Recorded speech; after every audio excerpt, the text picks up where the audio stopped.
My pleasure to welcome you to the second session of Nutrition as We Grow Older. And what I want to share with you is that our lifespan is quite different today than it was at the beginning of the 20th century. Life expectancy at the turn of the last century, 1900, was about 45.5 years for males and 49 years for females. At the turn of this century, 2000, it's 75 years for males and 80 years for females. Now that's a big difference, isn't it? But there's also an increase in the number of healthy years available to the person living today. And to me, that's what it's all about, healthy years. We can have years where we're not able to function so well, and that does happen to some of us. But it is so much better, isn't it, when we have quality of life. And that's what we're going to continue to look at now in this second session, how we can capture that quality of life. And so, looking at the lifestyle connection in preventing disease. Genetically, we are all individuals, as we know. And we all have some genetic weaknesses. Now, the genetics we can't do a lot about. We can't change our parents and our grandparents. But we can change the choices that we make that are related to our lifestyle. So that's eating and exercise, reducing our stress. And it's those choices that make a huge difference. There's a statement that I really appreciate, and that is that genetics loads the gun and lifestyle pulls the trigger. So true. In the past, as you look at information that comes in today, in the past it was thought that the genetic influence was fairly large. And yes, the lifestyle influence was there too. The more that researchers look into this very subject, the more they realise that genetic influence is actually not as large as we once presumed. It's the lifestyle and the habits that we form that actually contributes the largest portion of that. So let's have a look. As we said in our first session, it's important to follow a nutritious diet. Regular exercise is a must. And also becoming involved in hobbies and social activities. So sitting at home and saying, well, I'm retired now, and taking it easy, some days you need to have that break, but try and become involved. Very important for your health and well-being. Starting off now by looking at our food. There are many advantages of eating a plant-based diet. There's lots of evidence today that eating more plant foods can offer significant health benefits. What I want to draw your attention to now is the food components in plant foods that offer unique health benefits. These are the cells that produce colour, so it's what makes your carrots orange and it makes your tomatoes red.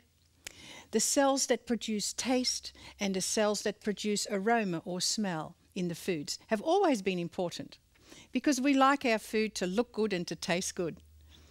But it is now important for our health and well-being because those particular substances have an antioxidant capacity. And that has a tremendous effect at cell level on reducing the risk of disease. All of these elements that I just spoke about, colour, taste and aroma, they also have a tremendous positive effect on our immune system. And we've mentioned how very important our immune system is and for it to be strong so that we can maintain health or restore health if it's necessary. We also have very good credible information today that those substances can protect against tumour formation. Now that's good news, isn't it? Looking at the role of antioxidants in brain ageing and diseases. I listened to a health presentation in Switzerland last year by a Dr. Jim Joseph, who is a research physiologist at Tufts University. And he has been studying the plant foods, as in these colour cells and the aroma and the flavour cells that we've just spoken about. Now, he also conducted a lot of studies, some animal studies, but he's also conducted human studies. And it showed that a diet that was high in fruit and vegetables may prevent age-related disease such as Alzheimer's disease. Now, that is very good news for all of us including me. And so having food coming into your system that has good bright colours is important. So, think colour. The colour cells are loaded with disease-fighting fighters that they're in the pigments. Yellow, for instance, protects your eyesight and reduces macular degeneration. Now, that's a real problem in our society as well, is the health of the eyes. Well, it's the health of our whole body, including the eyes. So having foods that have a yellow colour is important. One of the studies that Jim Joseph organised was a study where he used foods that were purple, blue, red and dark red. He also combined some walnuts in these studies. Tremendous results that showed that people were able to retain more information, those people who were already going into a situation of Alzheimer's. They were able to learn new information, which people who were not on the diet where these brightly coloured foods were included were not able to do that. That particular study was done in an aged care situation because they wanted the clients or the people to have mostly the same type of diet. And they just added these coloured foods, as in the grapes and the dark grapes and the blackberries and boysenberries, strawberries, those foods that have darker colours, and particularly the blueberries. And they had a tremendous effect. And so remember that. And the interesting thing is that when he was answering questions, Dr. Jim Joseph, people were saying, oh, but you know, these berries are not always in season. And sometimes they are very expensive. And we only have a certain amount of money. And we recognise that. And his answer was very interesting. He said you can buy frozen berries because the elements are still there. The colour is there, the flavour is there, and the aroma cells are there too. So you can freeze them. If you live in an area, as I do, where berries are grown at a certain time of the year, you can go and pick them and then put them in your freezer. And you might have enough for quite a while, or maybe for the whole year if your freezer is large enough. Not that you have to live on these foods, but make them part of the variety that you're going to be taking in, because there are great benefits.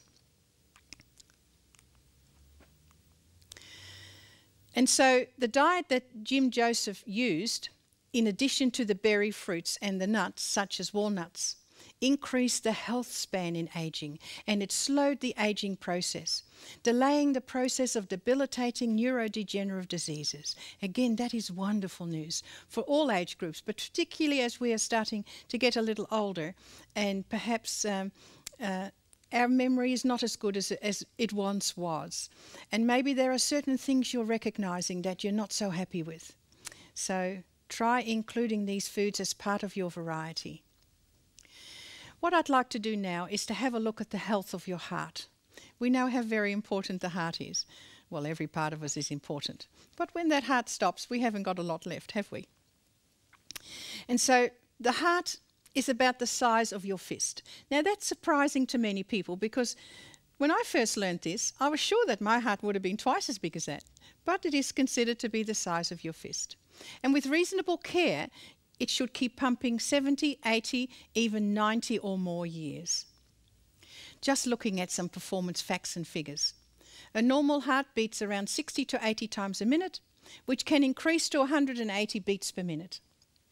The volume of blood that goes through your heart with each beat is about ½ a cup. Each minute is 5 litres.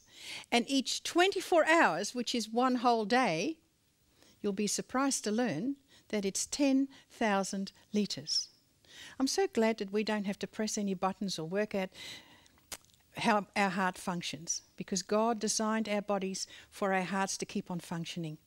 But the lifestyle choices we make, the type of foods we consume, the sort of drinks that we choose to drink, whether we exercise or not, has a lot to do with the health of that wonderful organ called the heart. Heart and blood vessel disease is the leading cause of death in both Australia and New Zealand, and that's a huge concern. And so immediately that should say to me, and it does, what is it that I may need to change so that that heart can keep on functioning the way it was designed to? You hear about coronary heart disease. Well, the coronary arteries go around the heart like a coronet. And those coronary arteries actually supply the heart with its nutrition. And so the blood that is pumped through the heart, that's a function. That doesn't supply nutrients to the heart. But the coronary arteries, they supply the nutrients for the health of that wonderful muscle, the heart. And so if something happens to one of those coronary arteries and it becomes blocked or partly blocked, then the heart muscle is affected. If it is blocked and a certain amount of your heart does not get the blood that it needs to, then that part of the heart can die, and that's called a heart attack. And we want to prevent that as much as we can. So, looking at risk factors for heart health, smoking is a risk factor. And if you've been smoking for a while and you find that it is just very hard to give up, I would suggest that you try and find a place where they will be able to help you with that problem. High blood cholesterol is a problem with heart health. As we just said, the arteries must be clean so that the blood is able to go through those arteries. And if plaque builds up, and cholesterol is part of that, then those arteries become more and more narrow. High blood pressure is a risk factor. Overweight is a risk factor. Male gender is too. Now, you can't change that. Diabetes is a risk factor, and so is physical inactivity and family history, and you can't change that either. But lifestyle changes can reduce your risk factors, and that is what we're going to look at. Firstly, maintaining a healthy weight has a positive effect on lowering your blood cholesterol levels and also lowering your blood pressure levels. Stress is also a factor for your heart. Depression is a risk factor. Seek some help if you find yourself in that situation.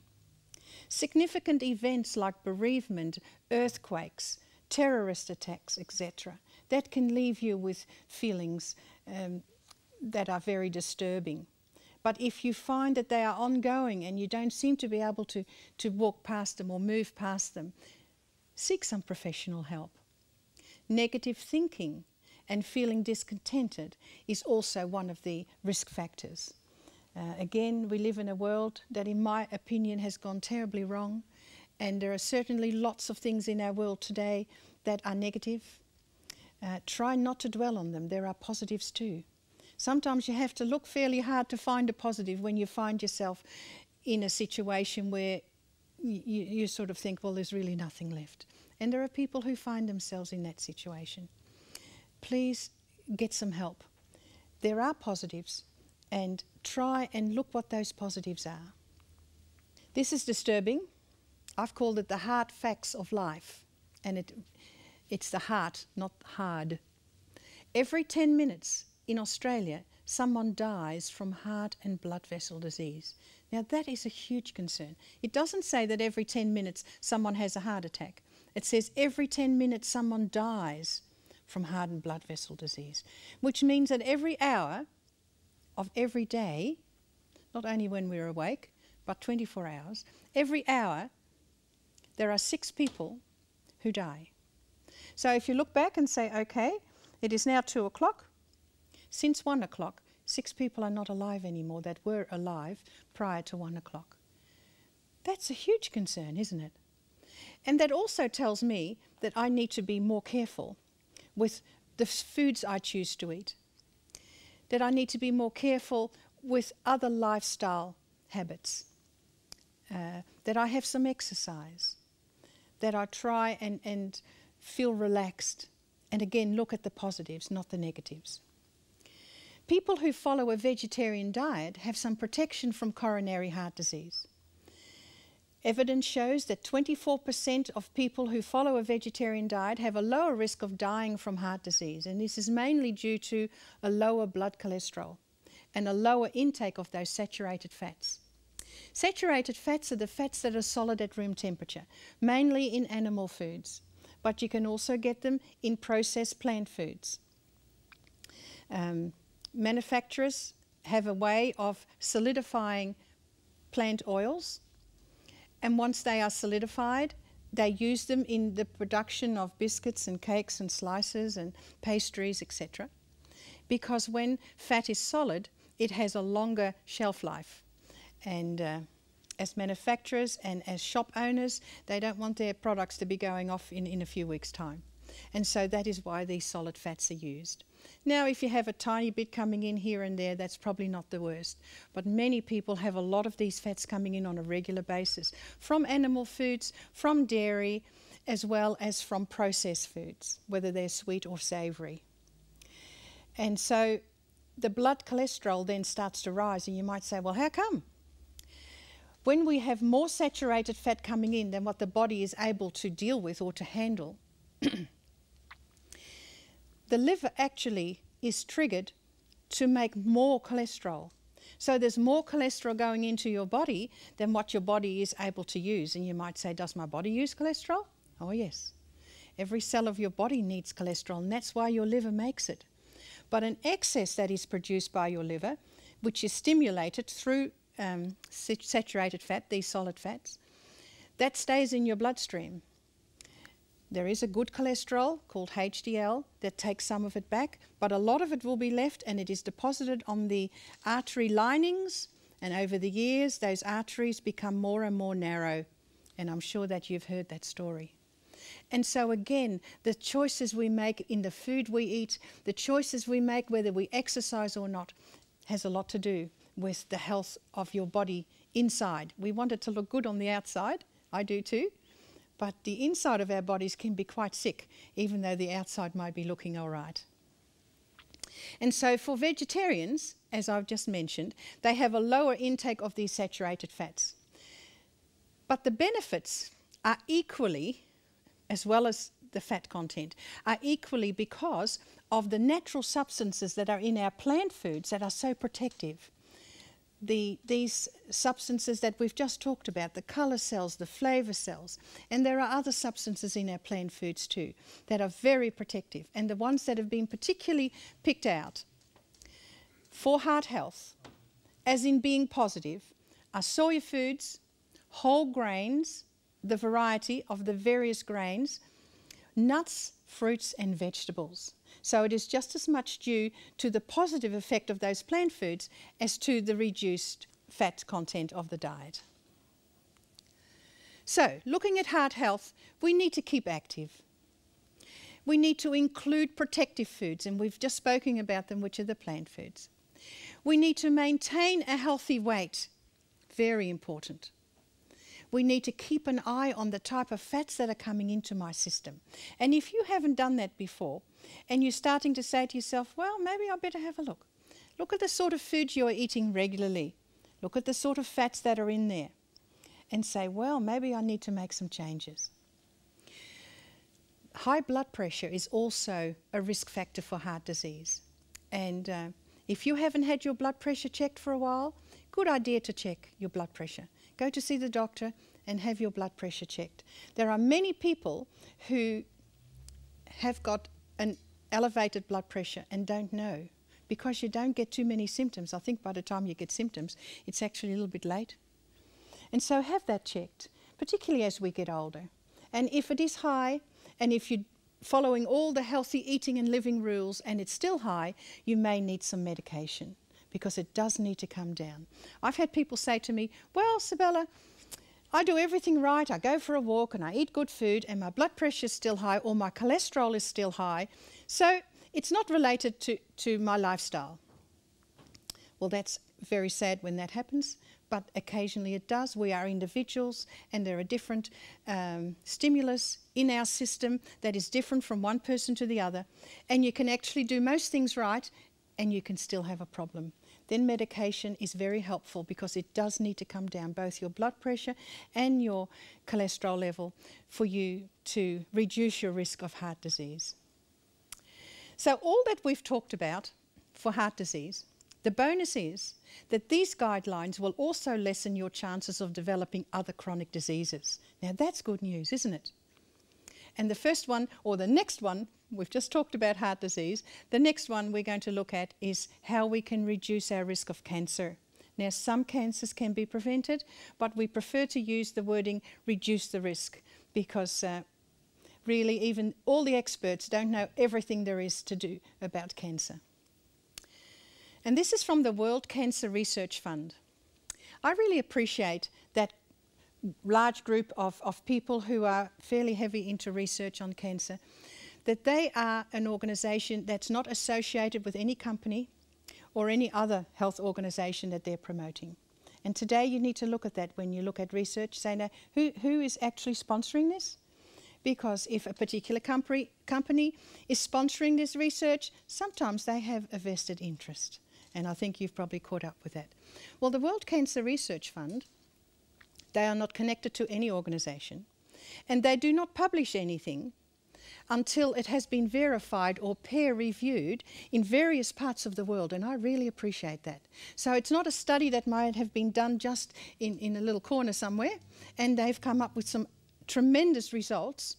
Unless it's verified in another part of the world, it's not published by the World Cancer Research Fund.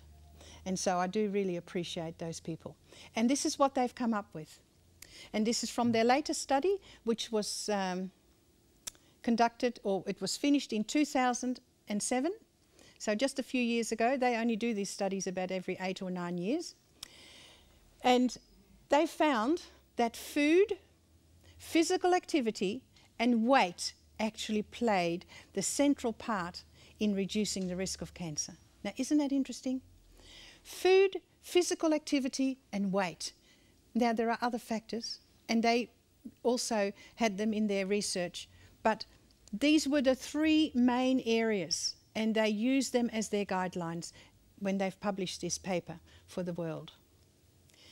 And so looking a little now at cancer and unravelling the links, there are links between the food we eat and cancer.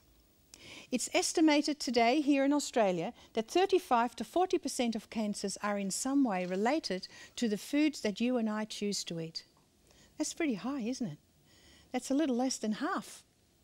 The potential is high that when you change your eating patterns, you can actually have some control and in some cases even prevent certain cancers. We understand that there are food factors that can alter the susceptibility to cancer. Certain food components can activate the body's metabolism to produce substances that switch on cancer development.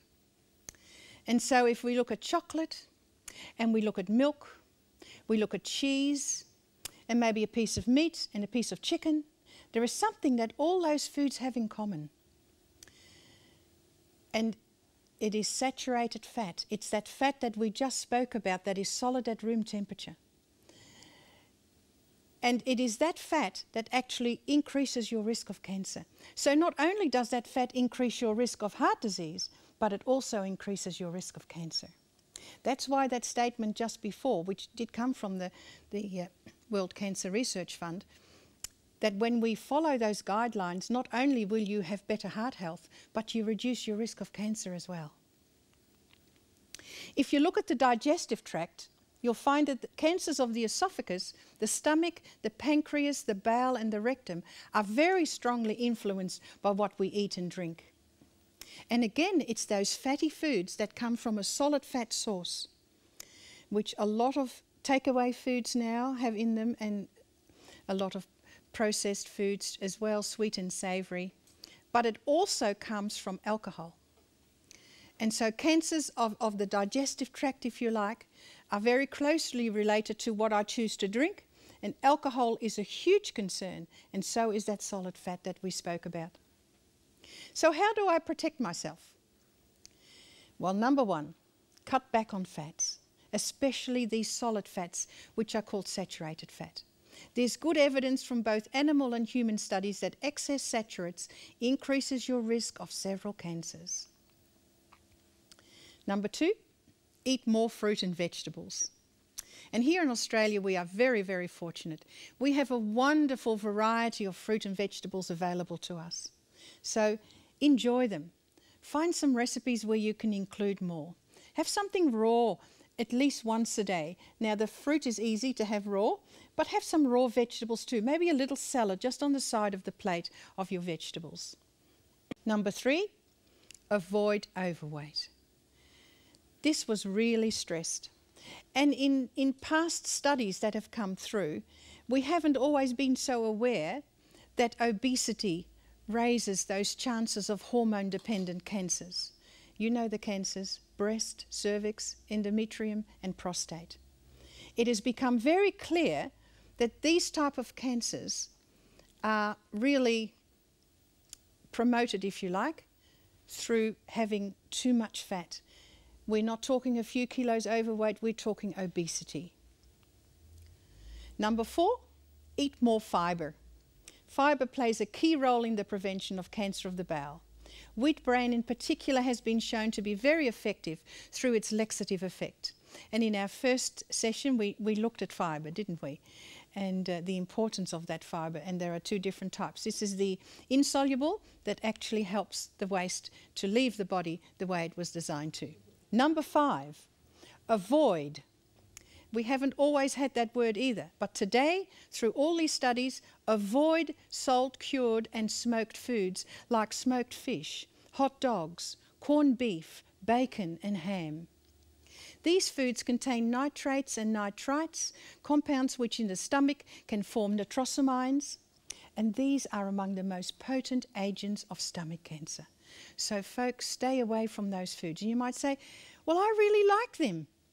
There are other foods, and try and substitute other foods for some of these if they're part of your diet.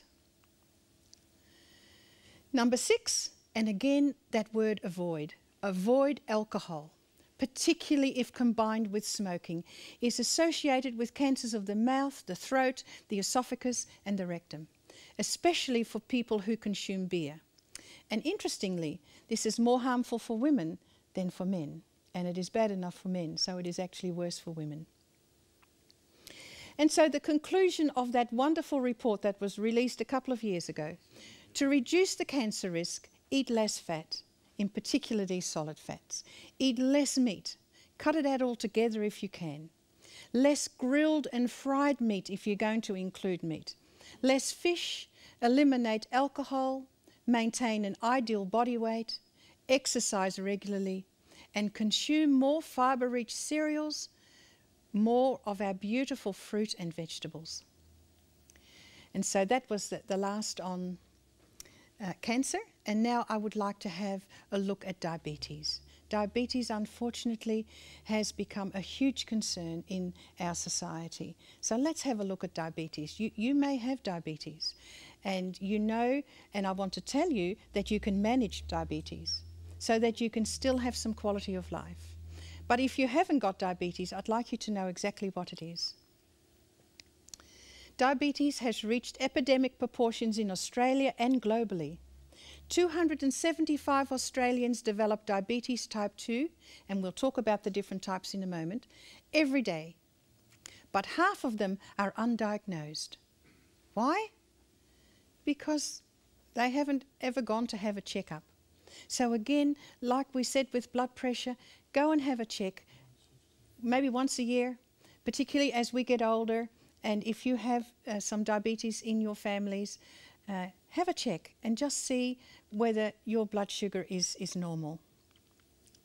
There are 3 main types of diabetes. Number 1, juvenile onset. That is insulin dependent. That type of diabetes is really virtually a genetic. It happens sometimes with people who are older, but it usually happens in young children, and they then have it for the rest of their lives. That means that the pancreas that produces insulin just doesn't work anymore. And so they actually need to receive their insulin via an injection. And that has to be done several times a day, as we know. And that is not so comfortable, but that's the only way that people and young people can actually live and function. The second one is type 2 diabetes.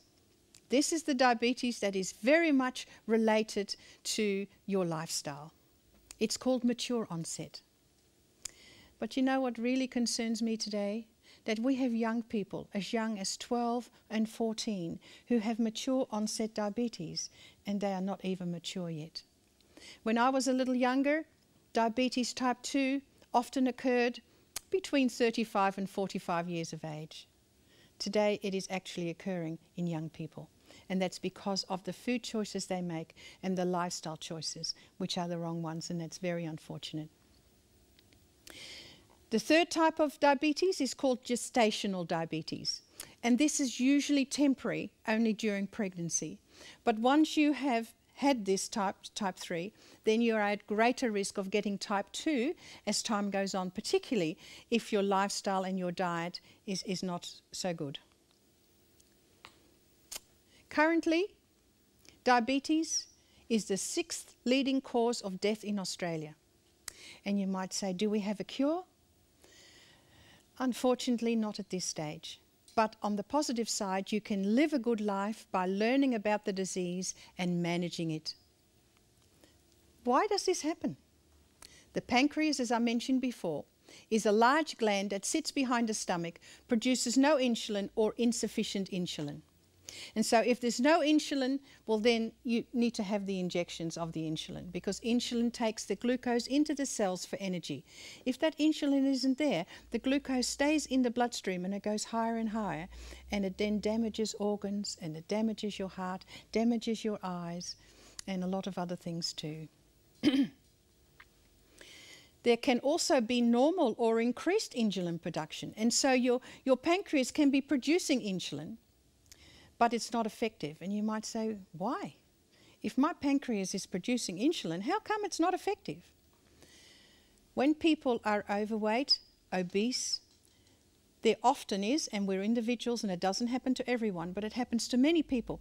There's a little bit of fat that goes around the cell, and that's where the word insulin resistance comes from. Insulin resistance is considered to be a health problem where, yes, the pancreas is working, but the insulin can't put the glucose into the cells because the cell has got fat around it.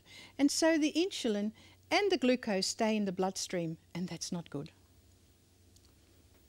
Current research shows that for type 2 diabetes, the cause is considered as a combination of genetic and environmental factors. So yes, genetics plays a part, but not a large part in type 2.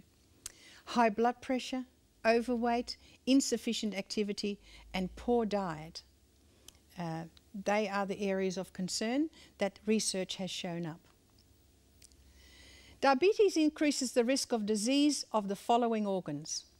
Now, it actually will damage most organs, but these are the main ones: eyes, heart, kidneys, and bladder. That's not a very pretty picture, is it? Eyes, heart, kidneys, and bladder. So diabetes is not something where we say, well, lots of people have got it.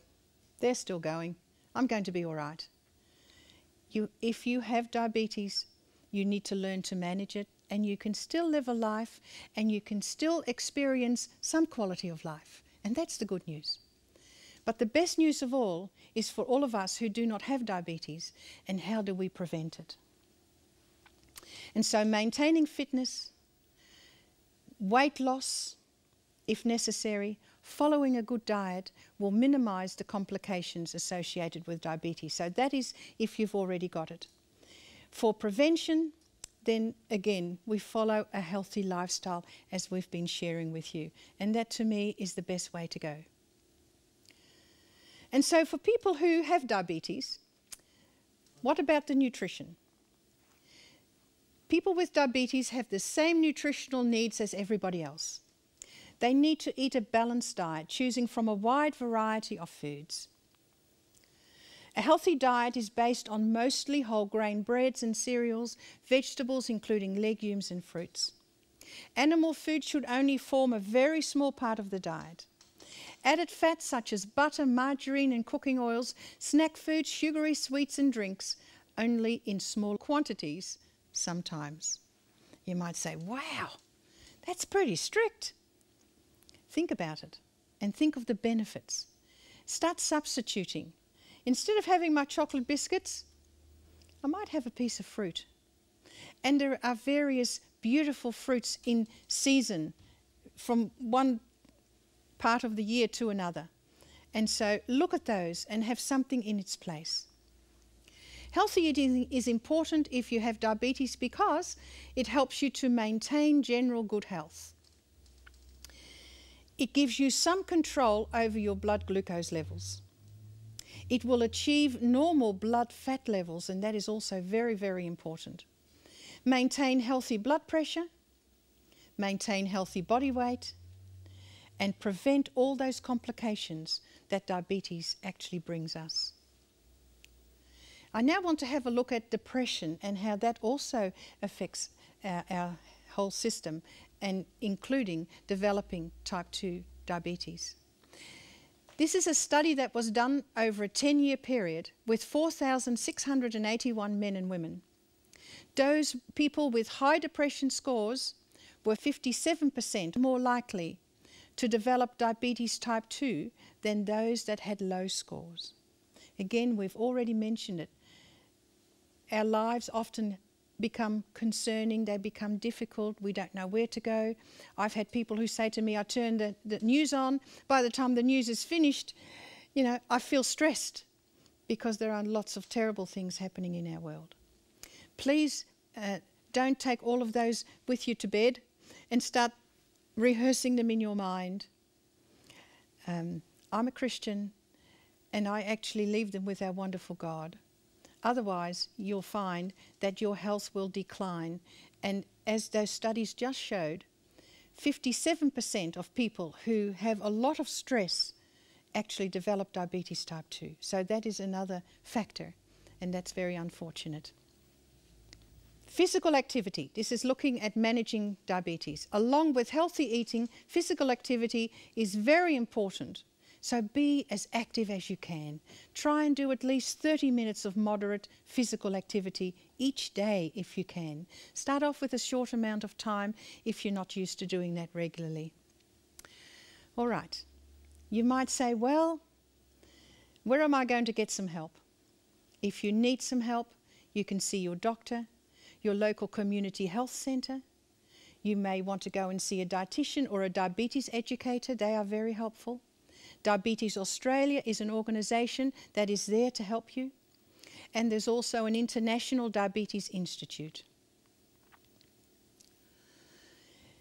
And so we've spent the last little while looking at the lifestyle connection in preventing disease. And your lifestyle connection is a very strong one. Important to follow a nutritious, balanced diet. Important to have regular physical activity and to become involved in hobbies and social activities so you don't just sit at home by yourself worrying about everything that's going on in the world.